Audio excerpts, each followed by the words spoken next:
are Joe Diomede, TTRP TV, with two familiar faces back for interview number 3. The first interview, people said, they're never going to make it. I give them 10 days. Well, my second interview, they proved everybody wrong because they came back after 3-4 months to visit family, be here for Christmas on their little bicycle tour, big bicycle tour of the world. Front tires featuring right here. So the bikes are still a mystery. Maybe we'll shoot the bikes and let you see them in full after the video. We'll see. And Diane and Theo, they've been on this journey for quite a while now. And I must say, I'm involved in their journey. We spent the whole day redoing their bikes. Bikes I built for them, custom for this trip, old school, bulls, and they even have buffalo grips now. So they're sitting next to me and smiles on their faces still. And we'll get into their journey now. Diane, how long have you and Theo been on the road now?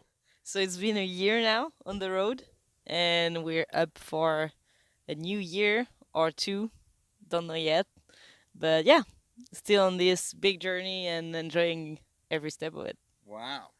A year. A year on the road, 100 kilometers under the belt before they took off. So go back to the first interview. Novices only had ridden 100 kilometers. That's why people said they give them 10 days. Well, 365 days later and 8,000 kilometers, I believe, Theo? It's actually right. Even maybe some more. But we crossed 11 countries, met tons of amazing people, and the bike's still there, working perfectly. They need a bit of love, you know. How do you say it? Like TLC. That stands for? I forgot. Tender loving care. Yeah, actually much needed. But Yes. thank you. Today was a full day of TLC. They're my, these two are my project. The bikes are my project. You know, it's great. Their project, our project. It's great. Life's project. But we spent the day telling stories, swapping stories, fixing bikes, getting them going, and here we are. So, did you make it up to the Arctic Circle? We made it to the Arctic Cycle, even more north. We went to the 68th parallel to the Lofoten Island.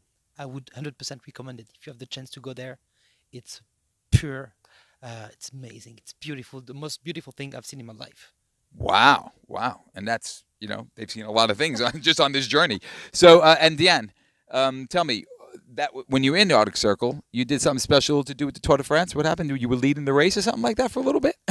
Yeah, actually, we had the honor and the opportunity to be in like before the racing team.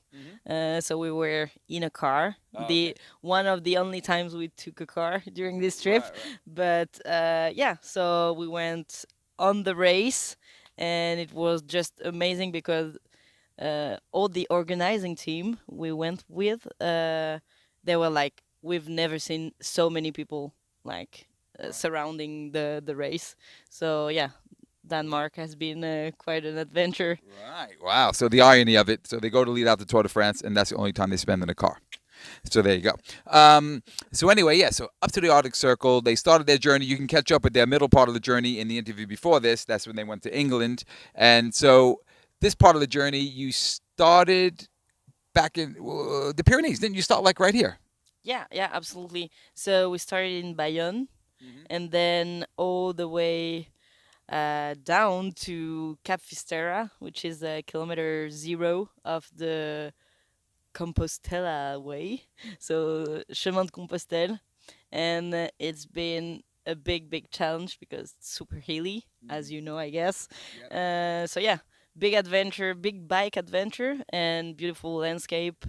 Yeah, amazing nature. So really one of the most, yeah, uh, memorable part of the adventure. Okay. Well, Teo, I remember I got a text from you guys when you were up in Galicia, and you said at the time, you said that was some of the most fantastic cycling you had done on the journey.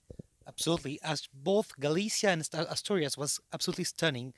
In Asturias, you had the chance to cycle next to the sea. On the left side, you had the mountains called the Picos de Europa, and on the other side, you have the sea with like amazing, cliffs, and it was absolutely beautiful. And then we made up our way to Galicia, where people are a bit weird, actually, I have to say. You ask them, is this city over there or over there? It's like, I don't know. So it took us a bit of time to get accustomed to the Galician people, but great food, people are really nice, and amazing landscapes. Just get your legs ready because it's really hilly, but 100% worth it. Right. Okay. Well, maybe they don't travel much there. Their towns are so pretty, they just stay where they are, so they don't know what's over the next hill. Exactly, exactly, exactly. Yeah, I found that in Turkey. People had no idea what the next village was like. It's like, oh, okay, I'll tell you. So great. So you went from Galicia, and then you went to, so you did the Compostela Trail, and you ran into pilgrims along the way, and We even made it to the Cathedral of Compostela, and it was full. We didn't have the chance to get in, but we found a way to sneak in from a back entry, and we get in. All the people were praying on their knees, so we did the same, and we even got the chance to get closer to the priest. And something happened that only happens 10 times a year. They have this big smoke, like container, because back in the days, lots of pilgrims were coming into the cathedral stinking because they've been working a lot. sure. And so they started to light up this container with all the smokes and then Incense. So it had incense in it. incense, exactly. And we saw like maybe 6 or 7 priests pulling some strings and getting that container up in the air, going like that way, 120 kilometers fast. It was amazing. Now, I mean, I'm just projecting a question here. So you said it only happens 10 times a year because the travels are smelly. You'd been on the road for a few months. You show up. It happened on that day. Do you think it was because of you guys? Maybe it was. No, I mean, nowadays it's just for big occasions, and so You yeah. arriving on your bikes. I mean, maybe our venue was special, but I'm not sure about that. They were celebrating something bigger than us. Bigger than the Diane and Theo show. But yeah, it was quite amazing to have the opportunity to see this because it's not happening every day. Yeah, So, yeah, yeah. great. What I mean, so 11 countries, so many tales, since I saw you last, which was February-ish. Yeah, so it's like, going on 9 months, 10 months, and it's like, wow. How do you say what was like the coolest thing that happened? So I'm not going to ask that question. What was the coolest thing that happened? But just give me a memorable moment that pops into your head right now, Theo. Well, we were in Denmark to film a project. A guy who bought like a old Norwegian sailboat, and we went there, and they were about to go on a tour all across Scandinavia.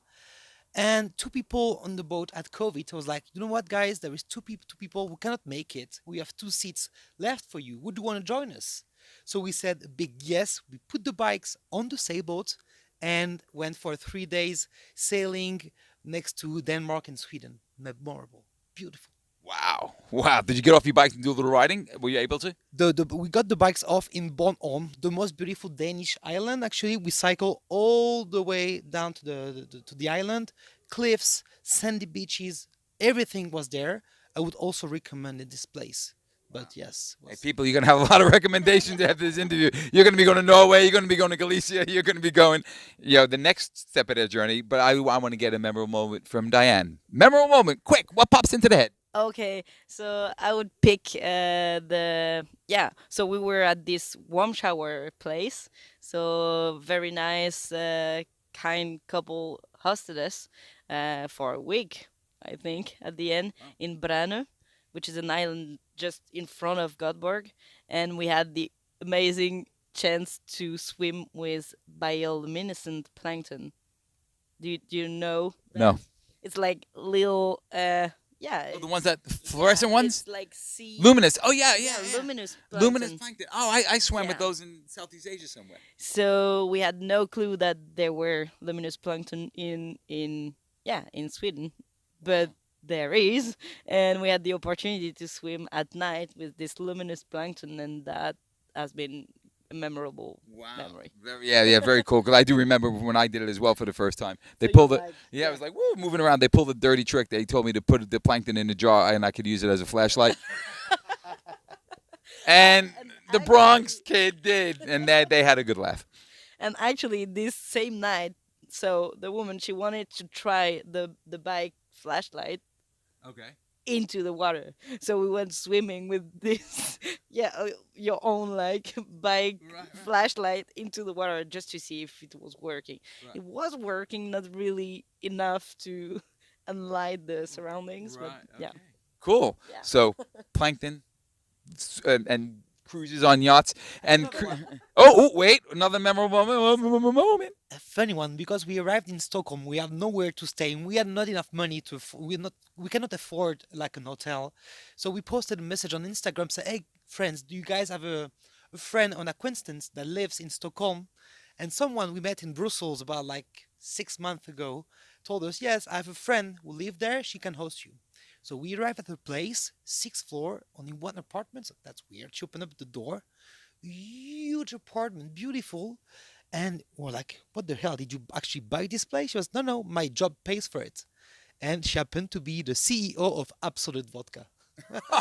Well, so do we talk about the headaches? She actually didn't like drinking, so we stayed pretty like low key that night. Yeah, yeah. Cool. Wow. Yeah. So there you go. Another memorable story. And lots of memorable stories to come up because talking about boats, Norway, Sweden. So tell me about the next leg of this amazing adventure. So from here, you're hanging out in this area for a couple of weeks, it is, and December 14th, what happens? Big departure. To where? Not biking this time, but sailing across the Atlantic Ocean. So as we started this trip, we didn't want to take any single plane. So we figured out to do this trip biking first, and then we were, yeah, at some point we're gonna have to cross this ocean, and so we were like, what about sailing? So we took some sailing lessons the past 2 months, and now we are coming, yeah, we are boarding with a crew of 12 people uh, on a sailboat, which is like transporting goods across the Atlantic Ocean. So we're gonna go right From where? from Amsterdam to Colombia to, yeah, pick up some coffee, nice coffee. Colombian coffee. Wow. And are your bikes coming on that trip?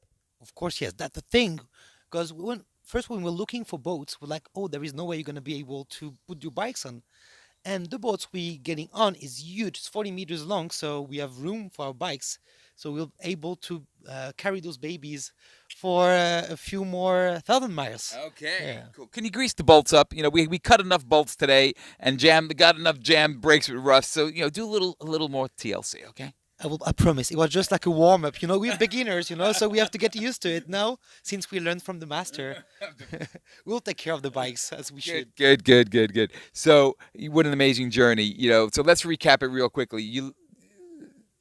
Beginning, just a real quick recap right from the beginning. We started the 5th September 2021, and we don't know when it's gonna end up, but yeah, it's been a year biking now. We're gonna cross the Atlantic Ocean sailing the 14th of December this year. And how long does that crossing take? About? Well, depends on the captain, but between 1 and 2 months Whew. at sea. Yeah. Okay, yeah, that sounds amazing. Amazing. The front of the bikes, I guess, you know, we'll show you the whole bike. And wow, Theo, Diane, how great is that? I mean, you know, a chance meeting in August or whatever it was, the July or August of that same year, 2021, when you were having problems finding a bike, and I said, oh, I think I got something for you.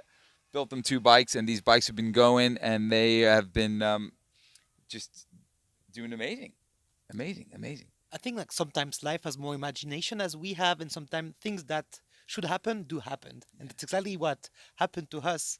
And we couldn't ask for a perfect match. It's what's just perfect. Second-handed bikes, like built with love, made to last. And here we go on the road again. So it's And that's what your whole vibe is, because you are making a movie along the way. Just tell us briefly about that movie. Yeah, so all our quest is about how to live sustainably on the 21st century. So we're finding new ways of living, producing, consuming that can, build a better world. So we are doing these interviews all around the world, everywhere we stop by, and having some great inspiration, great solutions for tomorrow. and we just decided we're gonna make a movie out of it. So yeah, so we're publishing videos on the go, and yeah, at the end of this big journey, we don't know when we're gonna make this movie.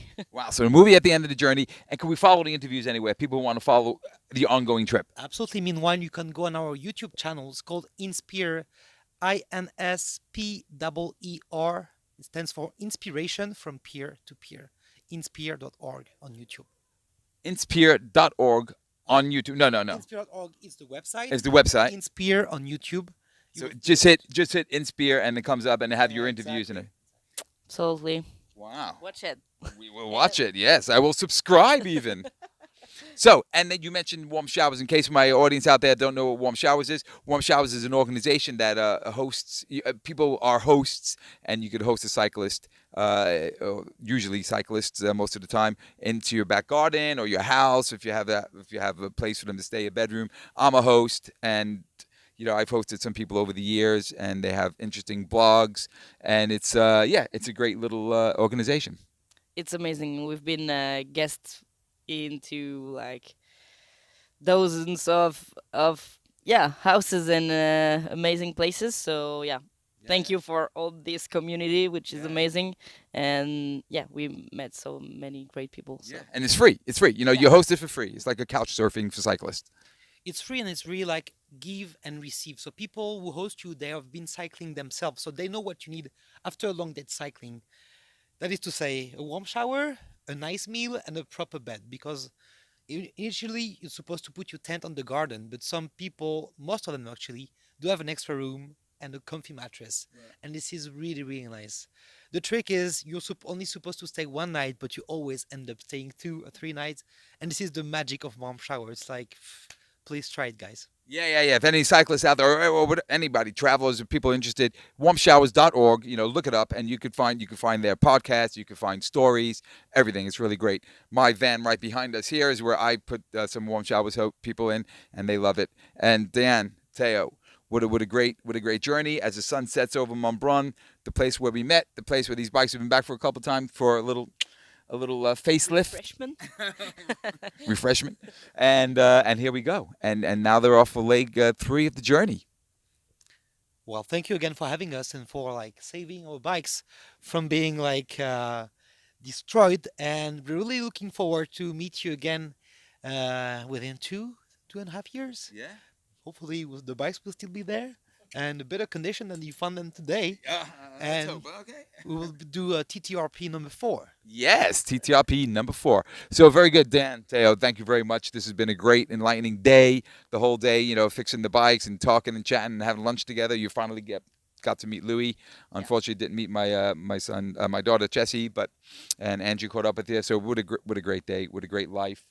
Inspiration, very Inspire. Of course, you are inspiration for a lot of those people out there thinking they can't get on a bike. Well, look at these two, 100 Ks and over 8,000 in a year. Yeah, well, thank you. And another funny story is that my bike now was your son's bike. Yeah. So he was also glad to meet us, but also to find his bike again. well, the frame, the bike changed quite a bit with the equipment, but yeah, Louis, who was about 6'3", and Diane being 3'6". No, I'm joking about that. But it was quite cool for her to meet Louis, who said he spent a lot of time on that bike in his youth. Okay, Diane, Theo, Joe Diomede, TTRP TV, coming at you from the back garden of my house here in Montbrun Bocage, and sending these two off on another great big cycling adventure with the wind in their sails for the first part of December until the new year. Bye. See you. Okay. So there's Theo and there's Theo's bike. Very nice. And there's Diane. And there's Diane's bike. Look at those thumb shifters from the brand new grips. What's Buffalo? Oh, they're called Buffalo grips because Buffalo grips. So my brand new Buffalo grips. Okay. Notice the Brooks saddles on both bikes. Okay, there you go. I forgot to ask the newborn. The question we forgot to ask, and as they were leaving, everyone said, "Oh yeah, you know." In the first, go back to my first interview. Etienne, Diane's girlfriend, was filming, and Melody, Theo's girlfriend, was there as well, and we all were like, "Hmm." No, so the question on everyone's lips is like, "Oh, they're never gonna let." Blah, blah. So Diane and Theo, I'm gonna give you the mic and tell us the status of relationships. So I'll let you the honor of announcing it. For those who are still who've bet that we'll end up together, well, your bet are still on, but we are not together at the moment. I'm trying as much as I can, you know, I'm doing my best. No, I'm kidding. I just want to keep that beautiful relationship as it is. So no, we're not together and we won't be together. So yeah, friendship between men and women is possible, is real, and yeah, we're a kind of old couple of friends. That's how we like to present ourselves. Yeah, that's it. So bet again. Try another one. Oh. Oh yeah, and I'm in a relationship, so unfortunately for Theo, my heart is taken. And that's absolutely fine because I love her boyfriend. And I mean it. I really love him. He's a great guy. And when we come back from our journey, we will marry her. You'll see. You'll be invited to the wedding, Joe. You will see. Yeah. It's Etienne and yeah, might be on the TTRP 7 Number five, number our five. our wedding. So yeah, thank you for betting. Okay, cool. Thank you. Say goodbye.